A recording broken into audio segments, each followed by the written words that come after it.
Oi, gente! Anand Talks tá no ar. Se você já conhece a gente, sabe que aqui a gente vai falar muito sobre esporte. Se não nos conhece, sejam muito bem-vindos. Já começa a nos seguir, por favor. Eu sou a Nath Curvelo, ao meu lado. Nando Abdala. E a gente está sempre com a Anand, que é uma plataforma de materiais esportivos, second hand, que tem uma curadoria muito especial. E a gente está aqui para justamente falar de esporte, todas as suas vertentes. E hoje o papo é muito especial, porque ele é mestre na medicina esportiva, doutor Marcelo Baboglouian. Falei certo? Oh, acertou de primeira. Seja muito bem-vindo. Obrigada por estar aqui conosco, viu? Obrigado vocês pelo convite. Esse é um assunto que a gente está sempre disposto a falar, somos apaixonados por isso e sempre que possível tentar passar para as pessoas aquilo que realmente a ciência tem para ajudar nos objetivos de cada um. Responsável pelo sucesso de muitos aí, de né? muitos que até atletas. Aqui, já frequentaram, virão. E a gente vai conversar com o senhor, então vamos lá. Doutor Marcelo. Marcelo, vai. Marcelo, só Pra gente Marcelo. ficar bem mais Pronto. tranquilo, tá? Como é que começou a sua história no esporte? Por que medicina esportiva? Essa história é bastante curiosa. Desculpa. Eu fui fazer medicina por uma promessa. Eu venho de uma família de refugiados de guerra. Caramba! Eu venho de uma família de armênios. E que tinha uma situação econômica bastante razoável, mas simples. Mas eu tive uma iniciação esportiva muito importante. E acabei criando e ganhando habilidades na água. Nadei por um clube, por um tempo. Isso que eu ia falar, como praticante de modalidades aquáticas, exatamente, digamos assim. Aprendi, ganhei habilidades na vela, no surf, no mergulho. Sempre tive muita habilidade na água. Mas meu pai, à época, né? A gente está falando aí de 1980 e bolinhas. O meu pai, muito preocupado com isso, né? Sempre disse, cara, faz o que você quiser da sua vida, mas vai estudar. Profissões tradicionais, né? Vai Aquela estudar, coisa. exato. Era ditadura militar, tinha toda uma questão ali que ele precisava que alguém, né, seguisse alguma coisa. E eu, para agradá-lo, ele era uma pessoa muito gente fina, muito bacana. Eu falei, tá bom, então eu vou fazer medicina. Assim, pronto. Simples, vou fazer medicina, não tinha ninguém. Fácil, Vou fazer medicina. Isso aí vai te medicina. agradar? Isso vai te Pronto. agradar?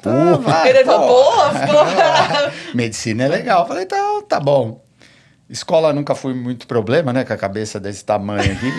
Escola nunca foi muito problema. E aí acabei passando em medicina. E aí todo o processo, medicina e residência, Sim. e fui fazer residência em clínica médica num dos maiores hospitais de São Paulo, uma maluquice, né? E aí em algum determinado momento, eu olhando aquilo tudo, e nunca parei com o esporte, eu tinha uma sensação de que eu podia fazer algo mais em relação à medicina do que simplesmente ficar cuidando da doença. É muito difícil, né? Você estar cuidando da doença em si, da pessoa doente, ser a última salvação daquele indivíduo. É uma questão assim bastante complicada do ponto de vista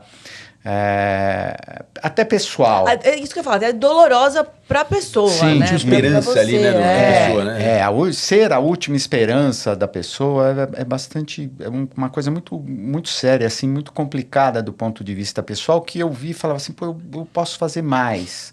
Eu posso fazer com que essa pessoa não adoeça. Não chega nem nesse chegue aqui, não estado, chegue né? nesse Não chega não a este adoeça, ponto. exato. Eu sempre tive essa visão e o esporte me trazia essa coisa de conviver com esportistas e entender que aquilo tinha um pouco mais da saúde como um todo do que simplesmente a prática esportiva. Foi quando apareceu o curso de especialização em medicina esportiva era direcionado única e exclusivamente a ortopedistas. Ah, caramba. E eu fiz clínica médica, que é uma área da medicina mais abrangente do ponto de vista clínico. Fui lá, fiz uma entrevista na Escola Paulista de Medicina e eles me aceitaram como clínico num curso de medicina esportiva. Fui um dos primeiros clínicos a ter o título de especialista em medicina esportiva. Um dos pioneiros, então. E aí, o conceito da medicina esportiva, até que para todo mundo entenda, né, até onde vai, muitas vezes você olha a medicina esportiva única e exclusivamente como sendo a parte de traumatologia, né? A parte de, tô com dor no joelho, sou jogador de futebol, sou praticante disso, praticante daquilo, tô precisando de um médico do esporte. Não é só isso, né? A medicina esportiva, ela tem um conceito que é o conceito da promoção da saúde. Então, o indivíduo tem que estar melhor amanhã do que hoje, independente da ausência de doenças.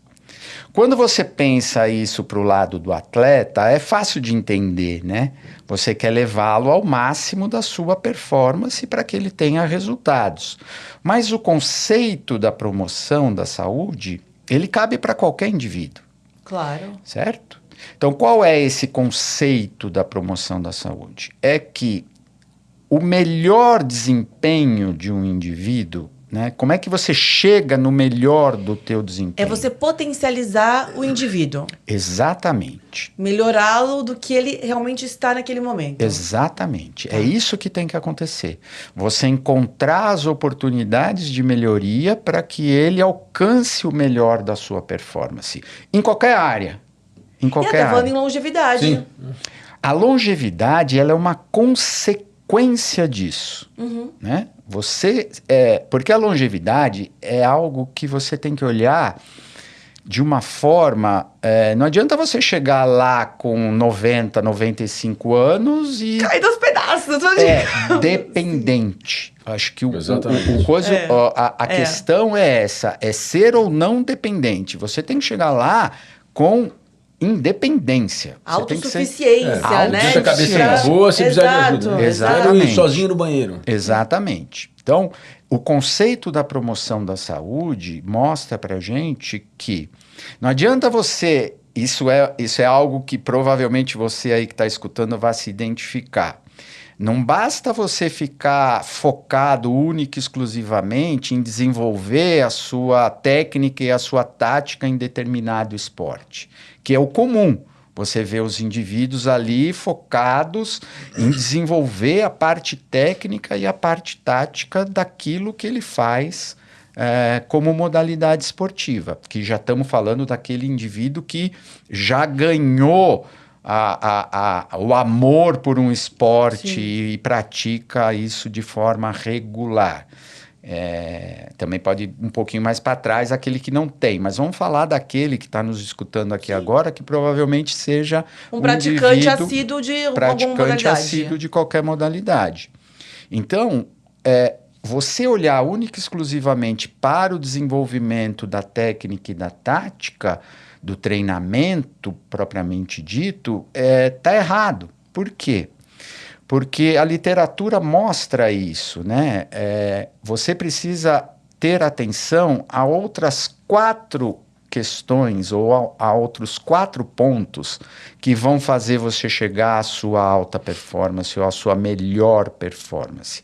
A primeira delas é saúde geral.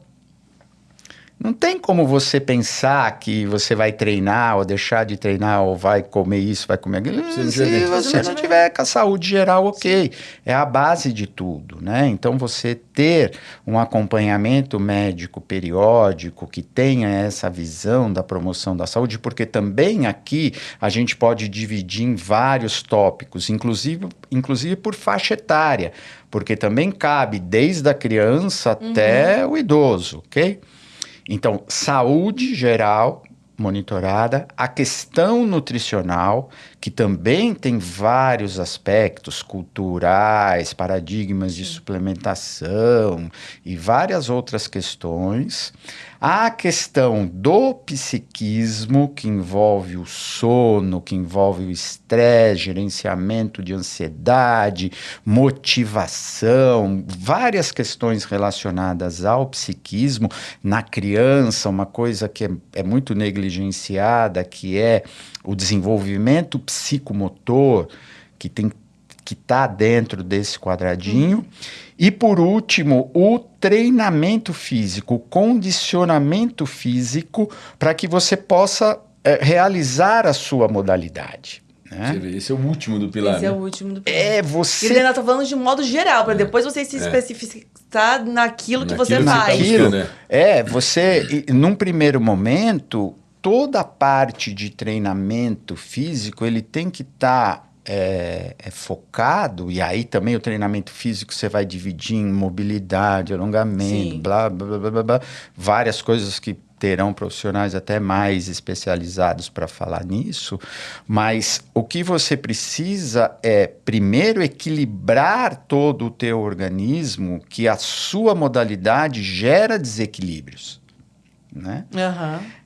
Por exemplo, aqui vou dar um exemplo, né? No tênis é fácil de você entender, né? O cara bate de direita aqui, o lado direito é desse tamanho. Muito mais hipertrofiado, forte do que o outro. Então, precisa equilibrar a musculatura, enfim. Primeiro, o condicionamento físico tem que ter esse olhar de equilíbrio do indivíduo para depois desenvolver habilidade ou questões de força, mobilidade. Aprimoramento de técnica, essas coisas, exatamente. Né? Então, o que as pessoas precisam entender, você que está aí em busca de melhorar a sua performance, é que você tem que ter uma atenção muito mais global para com você. Então, começando sempre pela saúde geral, sempre. Apesar de, quando a gente vê os campeões, quando a gente vê o pessoal com bom desempenho e tudo mais, é sempre o treinador, o coach que ganha mais notoriedade. É o que a gente vê, né? Porque tá sempre junto ali, né? Ali do lado, né? Tá sempre junto dali, mas... Se você não tiver todas essas condições aqui atrás para que isso aconteça, não vai acontecer. Você até pode ter um desempenho ok, mas você não vai estar no melhor da sua performance, né?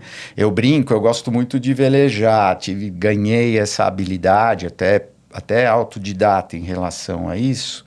E eu gosto de fazer sempre uma comparação, né, entre velejar. Por quê? Porque velejar, primeiro que você está com um barco, né, você está com uma estrutura muito maior que você, e ele tem inúmeros ajustes, né? Se vocês acompanham aí alguma coisa de vela, é cheio de detalhe, né? Então, se você puxa uma cordinha 2 centímetros, você ganhou alguma coisa lá. Se você puxa a outra cordinha aqui, E é exatamente isso que acontece com o ser humano. Quando você encontra as oportunidades de melhoria, o desempenho e o resultado final dele lá na frente vai ser muito melhor.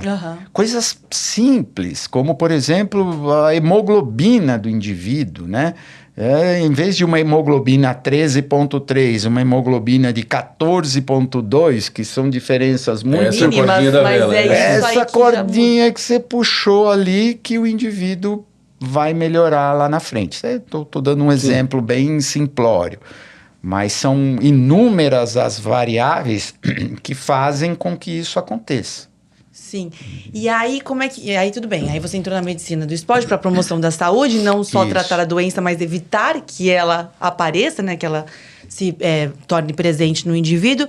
E aí começaram a surgir atletas que você foi tratando. Isso, O que aconteceu foi que a partir do momento em que eu desenvolvi uma tese sobre o gerenciamento de doenças e defendi, acabei indo fazer Escola Superior de Propaganda e Marketing, GV, fiz um monte de outras coisas relacionadas a isso. Eu conheci a doutora Maria Lúcia Contreras, que é uma psicóloga com foco em psicomotricidade. E aí o conceito da psicomotricidade se juntou a essa questão da promoção da saúde física como um todo, e nós montamos o Instituto Mar Azul. E o Instituto Mar Azul passou a prestar esse serviço, né, para praticantes e atletas. Esse era o nosso foco, porque à época poucas entidades tinham esse foco, né? O COB já tinha alguma coisa, porque antes os departamentos médicos eram voltados única e exclusivamente para a ortopedia, para recuperar de lesão. Uhum. E aí os clubes de futebol começaram a enxergar esse outro conceito da promoção da saúde. O COB também começou a ter isso, mas outros atletas não tinham acesso a isso. Você está há 25 anos no surf? Não. O surf é uma das modalidades. Tá. O Instituto Mar Azul tem hoje 27 anos. 27 anos. Ele é de 1998, quando a gente fundou. Então, ele está com 27 anos. E aí, o que aconteceu? Primeiro que eu fui chamado por uma multinacional para cuidar de uma carteira de 35 mil vidas, para vocês terem uma ideia. Durante 10 anos. Caramba! Com foco de promoção da saúde, no fundo, diminuir a sinistralidade, sim, né? Diminuir sim, as obviamente. questões das doenças. Uma multinacional suíço-sueca, um trabalho de sucesso imenso. E com o Instituto Mar Azul, uma marca de material esportivo veio nos procurar com centenas de patrocinados e de promessas, querendo que a gente fizesse esse trabalho com os atletas deles. Com esses atletas, E aí começou. E aí foi vindo tudo isso, e aí cada um dos atletas foi evoluindo, os títulos começaram a aparecer, e aí as pessoas, pais, mães que queriam que os filhos fossem atletas passaram a nos procurar, o praticante e não atleta queria a mesma atenção, sim. Ok? E aí isso tudo foi crescendo. Você comentou aqui do surf, o surf foi uma das modalidades onde a gente conseguiu maior sucesso. Por quê? Uma por conta da minha proximidade com o esporte, água, né? Consegui entender bem, eu, assim, modéstia à parte, pego onda bonitinho, não faço feio. E aí a gente conseguiu que boa parte desses atletas que nos procuraram e que a gente passou a dar atenção entendessem o que a gente estava falando. Porque à época o conceito era surfista para estar treinando tem que estar surfando. Tem que estar na água ali. E não Pronto. Com esse conceito do desenvolvimento somente da técnica e da tática, ok? Sim, equilibra, a gente vê hoje eles fazendo, né? Exatamente. Então, e aí com o surf a gente conseguiu, aí hoje eu tenho 5 títulos mundiais, tenho medalha 2 medalhas olímpica.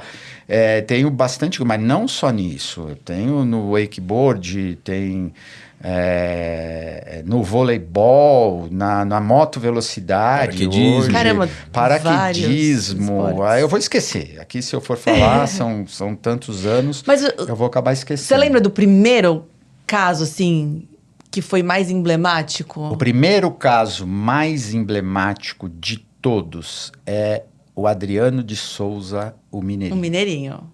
Esse é o mais... Por quê?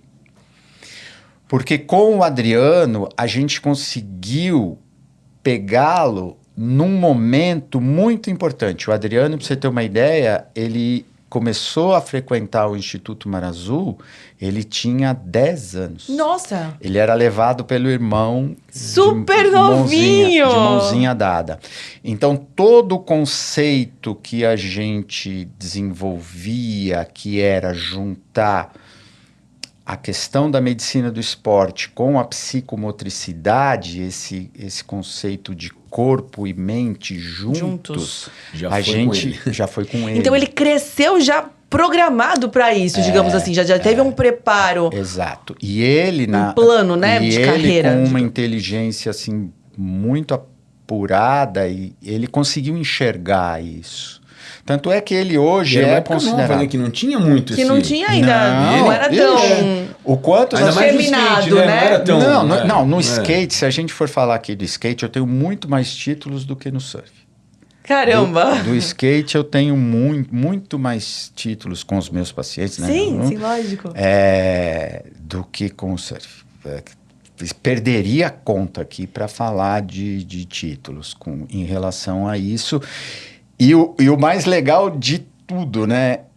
Muitos deles, o próprio Adriano, que se aposentou como atleta, e por isso é um caso emblemático, ele continua com a gente. Continuou, exato. Pela saúde. Era saúde.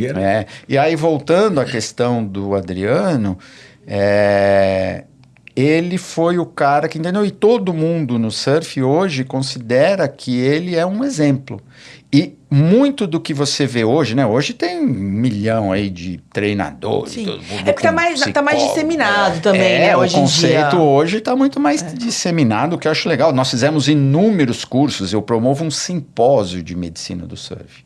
Vai estar a 10ª edição. Que vai acontecer, né? Daqui a pouco, eu vi. Em setembro. É a 10ª edição. Então, a gente formou um monte de gente. Vários profissionais, né? Exatamente. O nosso conceito sempre foi de passar para frente o conhecimento, né? Não tem um autor próprio para essa frase, mas muita gente fala que o conhecimento é a única coisa que você pode passar para frente e você não perde. E você não perde. E você só ganha, né? Então a gente sempre teve esse conceito de, vamos divulgar isso, tem coisa para todo mundo aí, né? Porque muita gente segura o conhecimento como sendo o oráculo, o criador, e blá, blá, blá. A gente nunca teve isso. Pra gente, o mais importante é o sucesso. E mais Quanto pessoas mais atingirem, melhor. É o sucesso. Serem impactadas, né, no final das contas. E o mesmo, por incrível que pareça, as pessoas podem dizer, mas a mesma felicidade ou o mesmo prazer que a gente tem de ter um campeão mundial, a gente também tem quando um Fernando Abdala vai lá e completa uma prova casca grossa, tá certo? Graças ao Doc. É a mesma satisfação, entendeu? Ou então quando eu vejo meu paciente lá de 84 anos ganhar o seu 5º título mundial nos 200 metros borboleta. Caraca! É a mesma coisa, é a constatação. É a satisfação, né? E o bem-estar do seu paciente. Exatamente. É conseguir comprovar que o conceito que a gente sempre divulgou e que a gente sempre tentou levar para as pessoas funciona. Não é um conceito meu, absolutamente, é um conceito que é divulgado no mundo todo, mas pouco aplicado. Né? Então a gente vê... Cada um no seu quadrado faz o seu melhor. Exatamente. E você lembra de algum caso que era questão... Por exemplo, o Mineirinho você falou que teve um planejamento, ele começou desde muito novo. Mas algum caso que você pegou que eram pequenos ajustes que aí conseguiram dar realmente esse upgrade na modalidade ou no desempenho da pessoa, do atleta, enfim? Aí tem vários. Aí eu poderia citar vários. O Gabriel Medina, ok? Quando ele veio pra gente, ele tinha ali várias coisinhas a serem melhoradas do ponto de vista da saúde, ok? E o Charles, o pai dele, que sempre gerenciou, sempre enxergou isso e vendo todo o nosso sucesso, trouxe ele para que a gente cuidasse dele e foram pequenos ajustes. Polimento, e o desempenho realmente foi melhorando, tá certo? Tanto é que quando ele montou o Instituto, e aí isso virou plural... quando ele montou o Instituto Gabriel Medina, ele me chamou para ser o médico responsável. E eu que ajudei a formar toda a estrutura médica do Instituto Gabriel Medina com esse foco na promoção da saúde, certo? Aí o que aconteceu? Um monte daquela garotada... Foi. Começou a alavancar, subiu de nível, né? Começou a subir de nível. Outra coisa que a gente pode falar a respeito disso, que são pequenos ajustes, está relacionado a uma questão que muitos de vocês aí devem estar sentindo, que é um quadro que a gente chama de fadiga crônica. É o indivíduo que é um praticante ativo, que sempre teve uma performance bastante razoável e que em algum determinado momento ele começa a sentir uma fadiga, uma dificuldade de recuperação. Que não tinha antes. E que não tinha antes. Aí você vai lá, você olha, puta, meu... É o fino do fino, detalhe, né? É detalhe. Meu, vem cá, ó, isso aqui não tá legal, tem que fazer isso, fazer aquilo. Volta e volta melhor, né?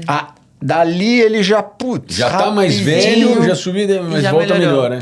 Essa questão da performance e da idade é um paradigma, né? Você tocou num ponto importante. Muitos chegam lá para mim e falam assim, pô, mas a minha performance, meu isso, meu aquilo tá caindo. Já não sou mais o mesmo de antigamente. Demora mais a recuperação, mas às vezes esse ajuste, né, que dá e a minha idade que tá chegando, é lógico que você tem que ter a questão da idade, como eu disse, a promoção da saúde, ela cabe da criança ao idoso, é você identificar o que está acontecendo. É você identificar. Por isso que um médico do esporte, nessa área clínica, ele tem que ter muita noção do que é nutrição, do que é treinar, periodização de treinamento, né? Não adianta só porrada. Periodização de treinamento, como é que tá isso, né? Qual é o quanto você treina técnica e tática e o quanto você... Isso é uma questão que vai mudando ao longo do tempo. Tem uma questão que tem que ser levada em consideração, que também é muito sensível, que é a sarcopenia. O que é a sarcopenia? A sarcopenia é a perda de massa muscular progressiva que acontece a partir de uma determinada idade e que você tem que dar muita atenção a isso. Por quê? Porque essa curva, ela é uma curva que pode ser uma curva acentuada por diversos aspectos ou pode ser uma curva bem mais tranquila. Se você conseguir arrumar isso tudo, e aí tem a ver com saúde geral, equilíbrio hormonal, equilíbrio disso, equilíbrio daquilo, aspectos nutricionais, aspectos de periodização de treinamento. E aí os impactos vão sendo menores. Exatamente. Aí aquilo que a sarcopenia seria a causa do teu baixo desempenho, da tua dificuldade de recuperação e tudo mais, deixa de ser um problema. Essa é a questão. É você conseguir identificar exatamente o que está acontecendo. Hoje, com toda essa divulgação que a gente tem, essa facilidade de informação,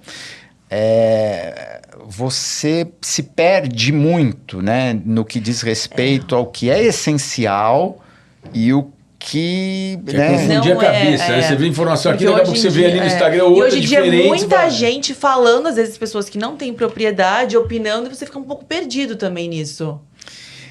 Você sabe que hoje eu nem Instagram tenho. A gente sabe disso, porque eu tentei procurar. Por que eu não tenho Instagram? Primeiro porque eu me considero velhinho para essas coisas e não faz muito o meu perfil.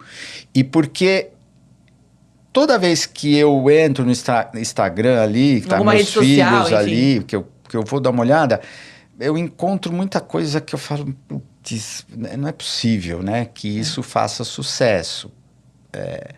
Então você tem que tomar muito cuidado com o que você vê, né? Muito cuidado com o que você escuta. Você absorve dali, né? Porque o filtro da informação, né? Porque é natural do ser humano estar procurando uma mágica. Sim. E aí, às vezes, você vê que E ali funcionou te dá pra de uma graça, ele na pessoa. mão. De graça não, né? Mas joga na sua Aí frente. você vê que funciona pra uma pessoa que você fala, vou copiar também, vou fazer igual, vai dar certo. Mas não, cada indivíduo tem a sua particularidade. E nem sabe se deu certo pra pessoa. Porque às vezes a Mas pessoa ela falou ganhou que pra deu falar certo aquilo e também... Então, isso aí a gente Tem de poderia... boa. Vá ao seu médico. Isso. Não é de Vai no doc. confiança, vai no doc. Não, assim, a gente tá aqui falando e conversando, não é nem para uma divulgação Não, pessoal, até porque absolutamente. paciente- É pra falar da saúde mesmo, né? Do bem-estar. Né? É dizer que o indivíduo precisa ter essa consciência de que não basta só treinar, que aquele suplemento XYZ não vai fazer mágica, Até não porque- existe mágica. Até porque isso também às vezes gera frustração na pessoa, que vê o resultado de alguém e fala, foi por causa disso. E tenta aplicar nela mesma e não sai da mesma forma. E você vai se frustrando, fala, por que comigo não acontece? Porque a rede social é tudo lindo, E maravilhoso. outra coisa que ninguém quer ver também é que, sim, o descanso, o sono faz parte da planilha de Faz treino, né? parte. O dia que é fazer pra um treino recuperar. leve, é treino leve, não é pra sentar a bota. Olha, isso o eu dormir, preciso... vai dormir. Eu Tem que ter preciso- férias. É, Tem que ter, mas isso é um trabalho também psicológico. total. Digo é. por mim, porque eu sei que eu tenho uma séria dificuldade em dar descansos, assim. A questão... Ai, eu agora ficar pensando nisso. Ai, olha, Essa questão do o sono... silêncio aqui. Essa questão do sono ganhou, ainda bem, ganhou uma notoriedade, ganhou uma relevância, né? relevância hoje em dia bastante importante. Isso pra gente foi ótimo. Né? Até pelos relógios que ficam marcando Que o sono, monitoram e monitoram o sono tal. e E tal. dá nota pro seu sono, como foi, não foi, né? bom, que a Exatamente, pessoa a quer- gamificação, Não, é a na tal hora da de dormir. gamificação, né? Que é legal, pra gente foi ótimo isso, porque o indivíduo começou a dar mais atenção à questão do sono e sim, o sono está dentro da rotina do treinamento como qualquer outra coisa, como a nutrição, como o treinamento, como a saúde geral, o sono é significativo. O sono é algo que, sim, está melhorando a sua performance. A qualidade do sono está melhorando a sua performance. Tô sofrendo internamente aqui. tô sofrendo aqui. Eu tô quase me escondendo embaixo da mesa, porque sono é um problema. Tem uma pra mim. coisa que todo mundo deveria ler para entender isso e ficar muito claro, que é um conceito antiguíssimo e que funciona muito bem. Leia você aí sobre ciclo circadiano. Leia sobre ciclo circadiano e depois a gente conversa. A gente conversa melhor sobre isso. Faço isso toda hora. Porque hoje você tem um problema sério que é a tela na cama, né? Que atrapalha, por exemplo... Desde a criança ao mais velho. Isso aí hoje é uma realidade. A questão da tela na cama é seríssima. É algo que todo mundo tem que ficar de olho nisso. E você vai entender o porquê, não é só o besta lá do médico que está falando para você que você não deveria levar a tela para a cama, né? Onde já se viu e não sei o quê, me distrai, me isso, me aquilo, não sei o quê, tarará. Não. Existe uma questão relacionada à luminosidade, a estímulos, blá, blá, blá, blá, blá, que vão, do ponto de vista fisiológico, mudar muita coisa. Não é só a questão do sono. Boa parte da tua secreção hormonal acontece durante a noite. Sim. Boa parte do metabolismo e da coisa noite. é à noite, é durante o período Porque do o sono. corpo, ele sabe quando vai anoitecendo e aí já tá programado, né? descanso. Não, eu digo para hormônios que vão sendo liberados quando vai chegando à noite, não tem tudo isso. Ciclo circadiano. Exato. Se você entender o que é ciclo circadiano, todo ser vivo tem ciclo circadiano. A planta tem um ciclo circadiano. E se fosse algo que não fosse importante, a própria evolução teria eliminado. E você bem disse que quem trabalha na noite, na madrugada, é ruim, porque não adianta só dormir 8 horas. Tem que ser no período noite, né? Exato, não porque adianta o nosso trocar a noite corpo- pelo o que ele dia. tá falando. Tem um... Aí vou te contar aqui duas coisas. Eu trato de muitos pilotos comandantes de aeronaves. Nossa, que deve ser uma loucura de que sono, e não enfim. tem horário. Difuso, aquela coisa. Não tem horário, ok?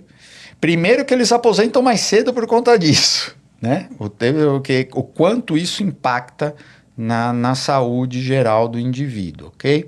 Então, é um desafio você conseguir colocá-los com um ciclo circadiano adequado. Tem rotina, né? Exato. E outro fator que é muito significativo é o indivíduo que vai competir em outro fuso. Quando ele sai daqui e vai competir. Aí tem um monte de técnica. Tem gente que gosta de sair, chegar em cima da hora para poder não sentir tanto o jet lag. Imagina piloto de Fórmula 1. Piloto de Fórmula Que tá 1. cada vez. Exatamente. Então, o ideal é que quando você vai fazer isso, que você vai mudar de fuso e você vai ter que ter uma performance adequada, você já vá adequando o teu período de sono antes de você sair daqui. Para já ser mais fácil. Isso, você já vai não sentir dormindo, tanto lá. para você não sentir tanto lá, entendeu? É difícil sair do platô? Quando você fala platô, você se refere a quê? Um atleta de alto nível. Isso. Aí ele estagnou ali e não consegue sair daquilo. Sim. É difícil? Não. Não. Você só tem que identificar por quê. Entendi. Por que ele está no platô? Porque tem um porquê. Sim, sempre tem um porquê. Você quer ver o melhor para a gente identificar aqui o platô é o indivíduo que treina musculação para hipertrofia. Ok? Ele tá falando comigo agora. Ah, é? Acertei você? Pronto, na moça. Mirou no escuro, acertou em mim. O que acontece? Você tem uma condição que é o teu organismo responde a um estímulo, ok? Sempre assim, o organismo responde a um estímulo. Se você dá aquele estímulo hoje, ele vai responder. Se você der o mesmo estímulo amanhã, ele vai responder. Se você der o mesmo estímulo amanhã, depois, chega uma hora que ele para de responder. Chama-se homeostase, ok? Ele para de responder, ele se acostuma, o organismo se acostuma ao estímulo, ele para de responder. Sim. É muitas vezes onde esse platô... Então, isso é o dia a dia do consultório. O indivíduo chega e fala, pô, bicho, tô treinando. E aqui, nada, meu, não muda. Treino, meu, e não muda nada, Meu, vem cá, o que você tá fazendo? Aí, muda o tipo de estímulo, ok? E aí entra essa coisa da periodização do treinamento, entre volume e intensidade. Por quê? Porque uma hora você está estimulando a fibra tipo 1, na outra o tipo 2, tipo 2, 1, tipo 2B. Enfim, você vai mudar o estímulo e o teu organismo vai voltar a responder, a ter novamente ganhos. Muitas vezes, no atleta profissional, aí nós estamos falando num outro nível, ok? É mais difícil de você identificar. Por quê? Porque pode estar relacionado a essas 4 outras coisas que eu falei. A saúde, a nutrição, o psiquismo e ao próprio treinamento. Então é muito mais difícil de você identificar. Você tem que estar muito mais atento, você tem que estar muito mais... Você tem que conhecer muito mais o dia a dia do atleta para você poder falar, ó, tá aqui. Entendeu? E aí você poder discutir com os profissionais e poder gerenciar essa mudança. E isso é muito difícil, né? Até porque os outros profissionais também têm que estar abertos para escuta, né? Aí que ele pode estar não errado, que tem que mudar, Aí vai muito da delicadeza e da forma como você vai fazer isso, né? Não adianta a gente considerar que o fato de que é o médico que vai falar e as pessoas vão... É uma equipe, né? E cada a gente tem bastante relacionamento com fisioterapeutas, né? Até os fisioterapeutas dão esse feedback pra gente, que cara, o legal de trabalhar com vocês é porque vocês respeitam o nosso pedaço. Não adianta eu querer invadir a área do outro, que acontece muito, né? E vai refletir no atleta. Quando você fala em atleta, o atleta profissional, Tem uma coisa que é meio que uma reserva de mercado, né? Quem tá perto do atleta fica com medo de perder, outras pessoas de quem chega chegarem, muito perto, né? Fica ali uma aura, um negócio em volta muito mais sério com isso, né? Então você tem que ser eu que fiz aquele atleta, tem também uma questão de ego, enfim, aí a gente pode falar... Com atletas tem uma questão delicado. de ego muito séria, que tem que ter muito cuidado. Maleável, né? Tem que ter muito cuidado. Eu, por exemplo, como eu disse, eu não uso nem a imagem do atleta para promoção pessoal. É uma das coisas que eu acho inadequada. Né? Uma vez que o atleta me procurou como profissional da saúde para ajudá-lo, e ele está pagando por aquilo, ok? Sim. Eu não tenho o direito de usar a imagem dele para me promover. A imagem dele é o maior patrimônio que ele tem. Eu falo isso para todos os atletas que convivem com a gente, estão com a gente lá. A tua imagem é o teu maior patrimônio, e aí qualquer um sai usando, cara, sai fazendo, ó, quem tá aqui, quem eu atendi aqui, ó. Concordo com tudo isso. As pessoas podem achar correto, eu não acho, é algo que eu sempre tive na minha conduta. Eu venho de uma época que o código de ética médica sobre propaganda era muito severo. E aí, hoje em dia, nem existe mais, eu acho. Hoje em dia. Cadê o código? É muito diferente. Nem acho que exista mais de tanta coisa. Mas do ponto de vista do uso se ele quiser vir tirar uma foto comigo, como tem várias, se você procurar aí no Instagram, com um monte de atletas, caras... Tem mesmo. Tô aqui com o Dr. Marcelo, que cuida de mim há tanto tempo, legal, aí partiu dele. Porque ele confiou em você e gosta do trabalho. Gosta do trabalho e quer falar que tá lá e ok. Mas eu usar para minha própria promoção, a gente não considera. Eu e a doutora Maria Lúcia não consideramos isso uma coisa legal, bacana, ética em relação ao relacionamento. Confiança, médico-paciente. Médico-paciente, entendeu? É a mesma coisa, por exemplo, com o Anuar, tá certo? Eu cuidei das corridas do Anuar anos, as maluquices dele lá, né? 10 mil neguinhos correndo no Ibirapuera, tá certo? Gente que não estava acostumada a correr, gente de empresas, coisa. Então, eu mostrava para o Anuar que, olha, a questão médica aqui na sua corrida, ela tem que ser diferente das outras corridas, onde as pessoas estão acostumadas. Os praticantes assíduos. Isso que acontece, né? De corrida várias, que ninguém divulga. Morre um, morre outro. Lógico, acontece muito. E aí, quando a gente fez isso para ele, durante alguns anos... Era um case, as pessoas vinham ver o que a gente estava fazendo, deixando de fazer e tal, blá, blá, blá. Mas eu também não podia usar aquilo para minha promoção pessoal, ele estava me pagando, eu estava lá como médico, responsável pelas pessoas, né? Eu não estava ali para me promover pessoalmente, né? Nessa questão específica de corridas, e aí chegando mais para o pessoal de corrida, a gente adora cuidar de corredor, porque... É um negócio que o corredor, depois que ele entende, depois todos os esportes, mas a corrida é tão democrática, né, para isso, que depois que o indivíduo entra no que hoje a gente chama de flow, né, naquela coisa da respiração e aquilo tudo, e que ele consegue se tornar assíduo, tem sido dos pacientes aqueles que mais aceitam o que a gente fala. Tem sido o que fala, não, porque o retorno acho que é rápido, porque realmente, você vai lá, não é que é milagre, mas se você obedece e faz o que ele está te passando, você vê que... Você mensura os resultados. Lógico, você sempre melhora um pouquinho, mas você acaba melhor, você não sai tão morto no final, sai... Te dá prazer, aí você quer correr maior distância, aí você vai querendo... A corrida, até pelo maior número de praticantes e tudo mais, é algo que a gente gosta muito de trabalhar com corredor.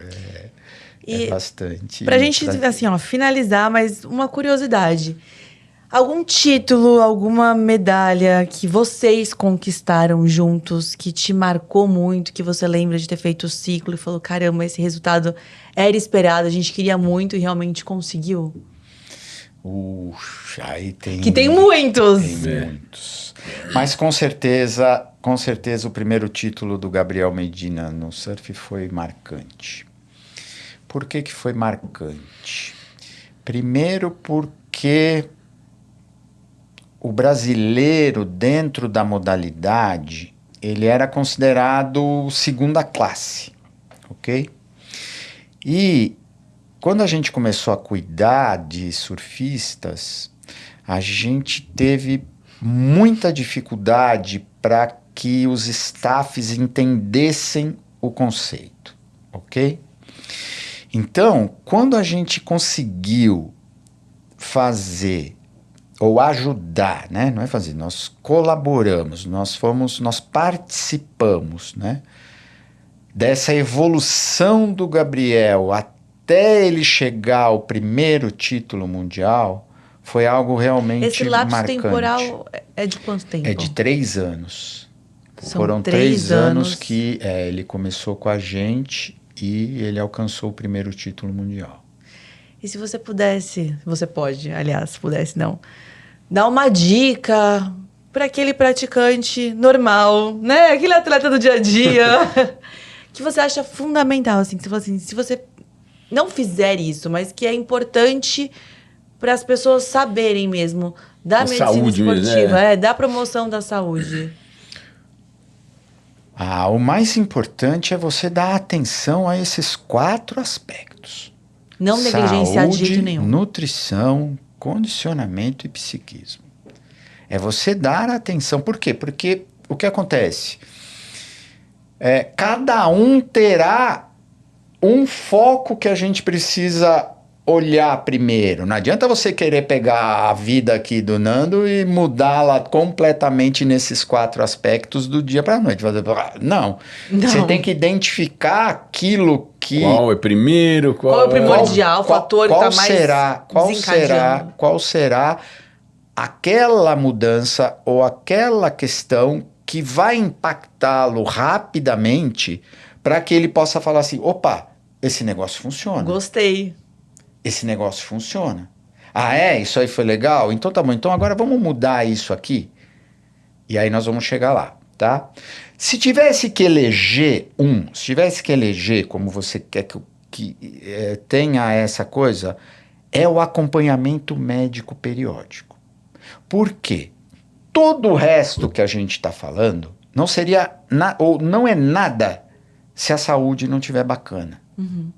Por mais que qualquer outro profissional possa falar, não, é X, é Y, não adianta. Se tiver alguma questão na saúde que seja um fator impeditivo, ou seja, um fator limitante para qualquer outra das outras variáveis... Não vai evoluir, não vai adiantar. Não vai resolver. Vai queimar gasolina à toa. Você entendeu? Então, se tiver... Porque também isso... vai gerar segurança. Porque vai descartar qualquer outra coisa. A primeira questão, aí só voltando um pouquinho, a primeira questão aqui é se tem segurança para você fazer o que você quer fazer. Ok? Volto no exemplo aqui do Nando. Ok? O cara me aparece com os projetos... Malucos, gente! Depois da neurinha rompido. Você entendeu? Então, a gente tem que primeiro ter segurança de que aquilo que está sendo proposto, né? O outro me vem com um projeto de que quer quebrar o recorde mundial de voar de wingsuit. Certo? 50 mil pés. Essa história é boa. Essa história é fantástica. Ou o outro que aos 65 anos resolveu subir lá no... tem um dos pacientes, se ele estiver escutando em algum momento, ele vai se lembrar. A gente manda para ele. Ele, pra vocês terem uma ideia da maluquice, Ele, maluquice no bom sentido, né? Ninguém é maluco. Aqui a gente adora esse tipo de coisa, projetos mais desafiadores, né? Para você ter uma ideia, vocês já viram aquela onda de Jaws no Havaí, que é uma onda gigantesca, que as pessoas vão com jet ski, já é um negócio... E ele, em algum momento, ele considerou que aquilo já não dava mais adrenalina para ele. Já não estava suficiente. Aquilo para ele... Onda... E o que ele queria? Aí ele veio para mim, sentou comigo e falou assim, cara, é o seguinte, eu vou fazer alta montanha solo. Hã? Como assim? Não, vou começar a subir aqui, vou começar no Aconcagua, vou para não sei aonde, vou para lá... Ao final de 6 anos, ele havia subido 5 maiores picos. Caramba. Solo. Sozinho. Solo. E agora, qual será a próxima? Ele tá até sumido. Outro dia eu mandei mensagem para ele. Então, o que acontece? O principal é você ter segurança para que você possa praticar ou que você possa evoluir com o teu projeto. Essa é a primeira coisa. Entendeu? Não adianta você, beleza, vou fazer lá a ultramaratona. E aí chega lá e ganha um déficit neurológico. Até porque também tem isso, né? Esportes de alta performance, eles cobram um preço. Opa! Sim. Sim. Muitos, não é um. É um preço e alto. E se não tiver o acompanhamento, o preço é caro. Exatamente. Você pode... Atletas de alta performance, estou falando de atleta, não necessariamente significa saúde. Completamente, exatamente. Certo? Isso aqui tem dois viés. 2 caminhos. 2 viés. O que acontece é que o esporte de alto rendimento, ele é curto e intenso. Curto no que diz respeito ao tempo que esse indivíduo será competitivo. Se mantém no alto, você está falando. Exatamente, ok? Mas com uma intensidade enorme. É isso que a gente fala para a garotada que tem a intenção de ser atleta profissional. Primeiro de tudo, que você tem que amadurecer muito mais rápido que os teus amigos. A carreira é curta, né? E a sua carreira é curta. Então você tem que ter uma dedicação, assim, fenomenal. Não adianta, vou ser atleta profissional e a tua vida continua. Festinha, balada. Não só festinha, balada, mas... É foco ali, tem que estar ali 100%. Exatamente. Aí você tem a família em volta, o ambiente. A gente está soltando um livro agora, se Deus quiser, até o final do ano, justamente sobre esse tema, né? Do desenvolvimento de crianças e adolescentes no esporte competitivo. Você passa a viver para aquilo. Você em passa a viver para aquilo. E muitas vezes a família, né? Junto.